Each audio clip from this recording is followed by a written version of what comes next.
tout le monde, j'espère que vous allez super bien, moi ça va super. Aujourd'hui, je vous parle de mes nouveautés, de mes fins de série. Alors ça fait un petit moment que je vous en avais pas fait, parce que en fait, je pensais que j'avais pas du tout assez de titres, finalement j'en ai beaucoup trop, c'est pas grave. J'ai décidé un petit peu de me calmer. Bon, je dis ça, mais il y a juste 2 jours, je viens de commencer une nouvelle série, c'est pas grave. Mais voilà, j'ai décidé un petit peu quand même de me calmer, parce que j'ai quand même pas mal de séries à continuer. Alors si je continue à en commencer, ça va pas aller. Du coup, je vous en parlerai dans une vidéo comment je vais m'organiser pour mes achats. Mais je vous laisse quand même avec la suite de la vidéo. Je vais commencer avec les séries que j'ai finies. Alors je commence par celle que je n'ai pas encore lue, ou j'ai commencé à lire tout du moins. Il s'agit de Bad Luck Witch de Shin Arakawa. J'ai réussi à avoir les 6 tomes en fait pour 18 francs, ce qui n'est vraiment pas cher. Il y a ma couverture préférée. Voilà. J'ai commencé à lire, je suis vraiment vous voyez, pas du tout avancé. Mais pour l'instant, de ce que j'ai lu, je l'ai trouvé vraiment très sympa. C'est super frais, super drôle. Donc pour l'instant, j'adhère. Voilà. Et ça, je pense en fait, je vous le lirai parce que je vais faire un défi avec la chaîne de Ibi Otaku Ultimate Manga et Mandy Potter Geek. Désolée si j'ai écorché un nom. Je vais faire donc un petit challenge où il faut lire un certain nombre de pages, donc un certain nombre de mangas en un week-end. Et du coup, je pense que je vais me garder ces 6 tomes pour ça, comme ça je me lirai une série entière. Ça me fera toujours moins de trucs à lire. Dans les autres que j'ai fini et cette fois que j'ai lu, j'ai enfin fini Mare Even. Donc Mare Even, il faut savoir que j'avais commencé le 10 septembre 2016. Donc c'est une assez vieille série qui se finit. Et vous pouvez vous dire qu'elle est encore plus vieille pour moi, tout simplement parce que je l'avais lu dans ma bibliothèque, donc dans mon cycle, donc quand j'avais 12 ans. C'était une des premières séries que j'avais lues. Et en fait, on avait jusqu'au tome 10, justement, à la bibliothèque. Et on n'avait jamais eu la suite. Et du coup, avec une amie, on avait relu le tome 1 à 10. Et on était vraiment à chaque fois super à fond. Et du coup, elle avait acheté le tome 11 à 15. Finalement, elle n'avait jamais voulu réacheter le début. Je lui avais donc racheté, moi, sa fin. J'avais commencé à faire le début. Et donc, j'ai enfin complété mon trou. Donc, avec le tome 6, le tome 7, le tome 8, le tome 9 et le tome 10. Donc, c'est fini en 15 tomes, je vous le dis. Mais moi, je vous présente les tomes que j'ai achetés. Donc c'est de Nobuyuki Anzai et franchement c'est une très bonne série. Vous pouvez appeler ça un peu un survival game, mais c'est assez différent. C'est qu'en fait là c'est vraiment des combats en one-to-one qui sont vraiment respectés. C'est-à-dire qu'il n'y a personne qui va venir embêter ton combat. Et tu peux tuer ton adversaire ou pas. Le seul but c'est que Elvis, donc lui, ne perde pas. Franchement c'est super. La fin est peut-être un peu expéditive. C'est pas la fin de manga qui m'aura le plus plu. Mais franchement, à part ça, Mère, c'est vraiment un très bon manga que je vous conseille. Je trouve ça vraiment super sympa. Et je viens de me rendre compte que je vous ai pas montré le dessin pour Bad Luck Witch. Je vous montre après. C'est vraiment super sympa, je trouve. Voilà, il y a vraiment, comme vous voyez, il y a quand même des moments un peu plus violents, sans pitié. Mais sinon, c'est vraiment très sympa. Moi franchement je passe un bon moment quand je lis Mère et c'est une série que j'ai relue beaucoup de fois et que je sens que je peux me relire encore. Donc je vous montre vite juste les dessins de Bad Luck Witch parce que quand même c'est quand même dommage, je vais pas vous les montrer. Donc il y a des pages couleurs au début de tome qui sont assez sympas. Voilà, c'est un bon travail d'édition. Donc au niveau de mes dessins. Voilà, je viens de perdre ma page, ce n'est pas grave, je la retrouverai après. Ouais, voilà, je le ferai par là. Donc comme vous voyez, c'est très drôle. Le méchant, le gentil qui du coup obtient une force surhumaine parce qu'il est mort et qu'on l'a revu dans un autre corps. C'est un peu du n'importe nawak, mais c'est très sympa pour l'instant. On passe maintenant à la partie que tous les pervers attendent. Je rigole, on passe maintenant à la partie yaoi. Pour ma partie yaoi, j'en aurai quand même pas mal à vous présenter. Et du coup, après les yaoi, je vous présente mes 2 grosses nouveautés que j'ai commencé. Donc restez bien, parce que j'aurai des questions à vous poser. Donc j'en ai quand même pris ça. Mais il faut savoir que j'avais tous pris à la convention. Donc ceux qui ont vu ma vidéo, mes achats de la convention Yaoi, vous savez quel titre j'ai pris. Là c'est plus pour vous donner mon avis. Alors Ne me fais pas pleurer de Noriko Akutu. J'ai actuellement du coup avec ce dernier one shot toutes les œuvres de Noriko Akutu qui sont publiées chez nous. C'est vraiment une mangaka que j'adore, que je trouve vraiment super sympa, j'adore ses dessins. Juste pour savoir si vous voulez vous lancer dans une Noriko Akutu, je tiens juste à vous dire que celui-là, c'est celui que j'ai le moins aimé. Tout simplement parce que en fait, j'aime pas l'histoire de base. Donc l'histoire qui est donc là, j'aime pas du tout en fait. Je trouve le personnage, lui, super énervant. J'ai pas du tout été attachée. Enfin, je n'avais rien à faire de ce qui pouvait lui arriver. Donc en fait, je vous avoue que j'ai un petit peu, je l'ai plus feuilleté que lui, celui-là. Par contre, après les autres histoires, donc, parce qu'il y a plusieurs histoires courtes, sont vraiment, je trouve, très sympas. Nene, elle est super sympa, mais elle est super courte. Enfin, il y a une histoire, elle fait ce nombre de pages, donc comment vous dire, c'est assez court, quoi. Et pourtant, elle est très très bien. Mais ce n'est pas grave. Au moins, j'ai toutes les œuvres d'une mangaka que j'aime beaucoup, beaucoup, beaucoup, beaucoup. On continue avec un qui a pourtant été un vrai coup de cœur. Il s'agit de Yon Shaka de Kurumi Otsuki. Donc j'ai trouvé très très drôle. En fait, c'est ce mec qui a une très bonne note, mais qui par pure flemme va aller dans un lycée rempli de... Oups, pas ouvrir ça. Dans un lycée rempli en fait de Yonki, donc de Fetrakai. Et lui, donc c'est un peu la Yonki dont tout le monde a peur. Sauf qu'en fait, lui il le dit pas, mais en fait il est super fort, il a fait des cours de boxe, donc il arrive à se battre.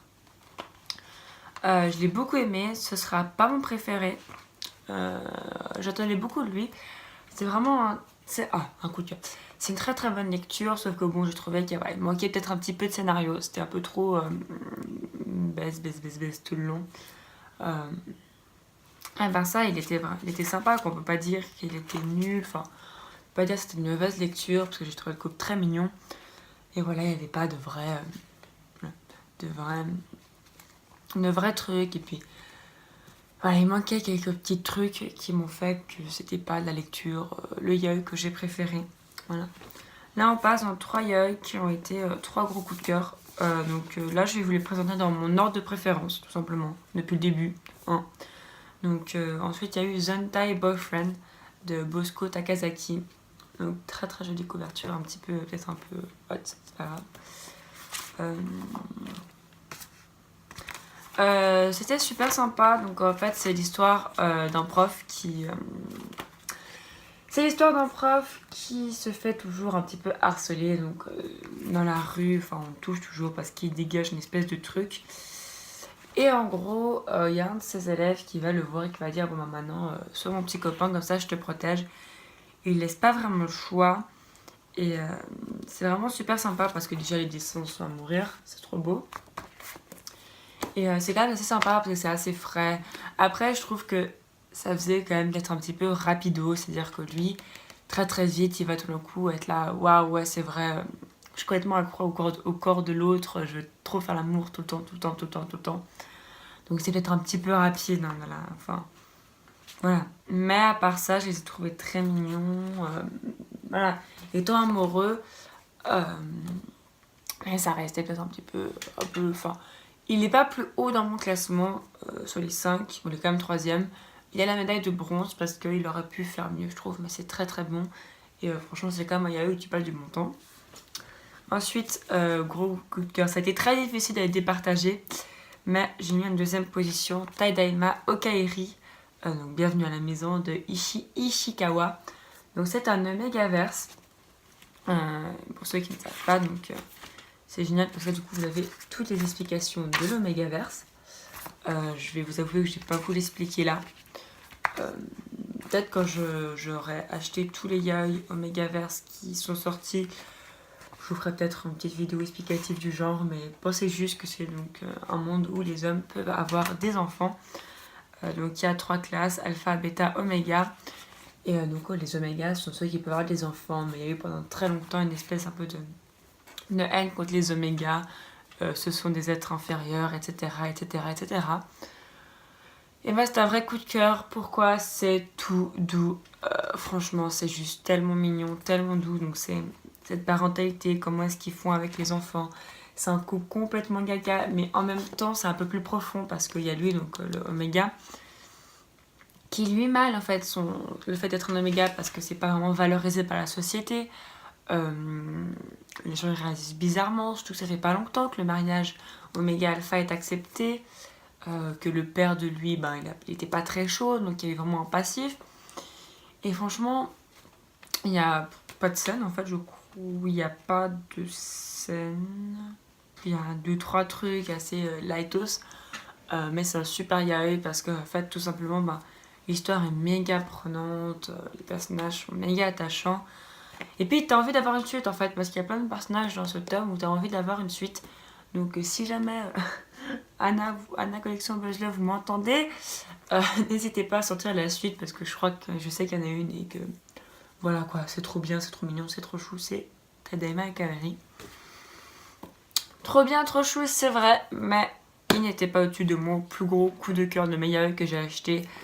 Vient là mon amour de Atami Michinoku, qui est une auteure que j'aime beaucoup beaucoup.